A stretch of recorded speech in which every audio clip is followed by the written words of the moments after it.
Hi guys, welcome back to my channel. If you're new here, welcome.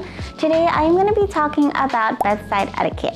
So I've been a nurse now for 10 years. I've worked at a nursing home, I've worked at a psych facility, I've done hospice, I've done home health, and now I work at a hospital. So I know everyone has their own approaches and how they do things, but today I will be talking about how I interact with my patients at bedside. First things first, patients and their families do not want to be at the hospital. They do not want to be there. Sometimes patients are finding out bad news. Some news are life-changing. Hospitals can be scary. It could be their first time at the hospital. Sometimes patients and family do not understand our medical lingo, so they don't know what's happening, they don't know what's to come. Why am I talking about this, or why am I bringing it up? I'm talking about this because sometimes this is the reason why some patients and some family members are upset, they're frustrated, they're difficult to kind of care for because they just simply do not know and they don't understand. Sometimes they're just confused, sometimes they're lost. So just remember that communication is important. Smile at them. Be there for your patients and their family members because being at the hospital is hard already. So having a nurse that's kind of grumpy, moody, is kind of hard on them. Like I said earlier, sometimes patient and family members do not understand the medical lingo, so just use terms and words that they do understand. If needed, you could use an interpreter. Also, you can even get the doctor at bedside to help better explain things to the patient and their family members. Another thing, I treat my patients and their family members all the same. I don't really believe in VIP patients. If anything, all my patients are VIP. I don't put one over the other. They're all treated equally. So with that being said, after I get my report and clean up my area, I quickly skim through my patients' progress notes just to get more information about them. I want to know more information on my patients before going in their room and speaking with the patient or their families. So obviously, before entering my patient's room or space, I do knock. When I go inside, I do introduce myself. I say something like, "Hi, I'm Jackie. I'm going to be your nurse for tonight." I do work in pediatrics, so usually, more than often, I will have an adult at bedside. I used to assume if it was mom or dad. However, one time said, "Are you grandpa?" And he was like, "No, I'm dad." And so never again do I ever assume. I'm just like, "Okay, so how are you related to the patient?" Things like that, because that moment when he was like, "No, I'm dad," I was like, "Oh my goodness, I am so sorry. Bruh, I just called you grandpa and you're dad." So never again do I assume. I just ask who they are to the patient. So I try to introduce myself to the patient and their families at the beginning of the shift, only because I want them to know who I am. I want them to know I'm the nurse covering for the night. Also, I want to answer any questions or concerns they may have. If they do have questions, then I'll go ahead and address them then. If they don't, then I'll just let them know that I will be back and I'll do my assessment later.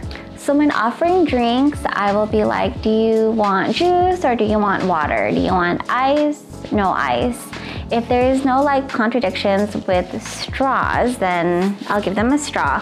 So with the straws, I will give them their cup, right? And then I will rip it like this and leave that there, right?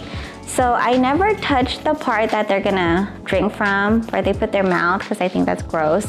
I know some people do that, and I don't do that. I always make sure that this is closed, just so that they could remove it on their own, or I can remove it in front of them and then put it in their mouth for them to drink. I do not touch this part of the straw where they put their mouth. I don't want someone to be touching the straw if they're giving it to me, so I want to do that to other people. So yeah. So I know I'm going all over the place, but bear with me, I'm so sorry. But going back to if they do have questions. If they do have a question and I do not know the answer, I'm going to find out the answer. I'm going to be like, "Let me find out for you." And it's important that you get back to them. It's important that you let them know what the answer is. If you cannot tell them, then have someone else tell them. I don't know, your charge nurse, the doctor. If they have questions, then they need to get an answer. It's important to me. I think that's really, really important. Also, when I go on break, I will let them know that I'm going on break, and I'll let them know who is covering for me. When my shift is ending, I will let them know that my shift is ending, and I will let them know that so-and-so is going to be their day nurse. Also, when there are new visitors coming in the room that I have not already met, I will go in the room and introduce myself. I want to know who they are. I want to know what the relationship is with the patient. I want to make sure that they are allowed in the room. And then I offer them like drinks. Do they want crackers? Is there anything else I could do for them as well? So I not only care for my patient, but I also care for their visitors, their family members, their friends. I just take care of them as a whole, not just like the patient and forget everyone else. Of course, I'm gonna accommodate whoever's at bedside with them. Since I'm talking about visitors and people at bedside, I know some people I've seen, like in many places, even in my own experience at the hospital, sometimes nurses come and they just like talk to the patient and it's like no one's at bedside when there are people there. Just acknowledge them, even just a quick hello. I'm not telling you to give them a whole history of the patient's report. I'm not telling you to give them updates. I'm just saying to acknowledge them. Just, say hi, hello, good afternoon, good morning.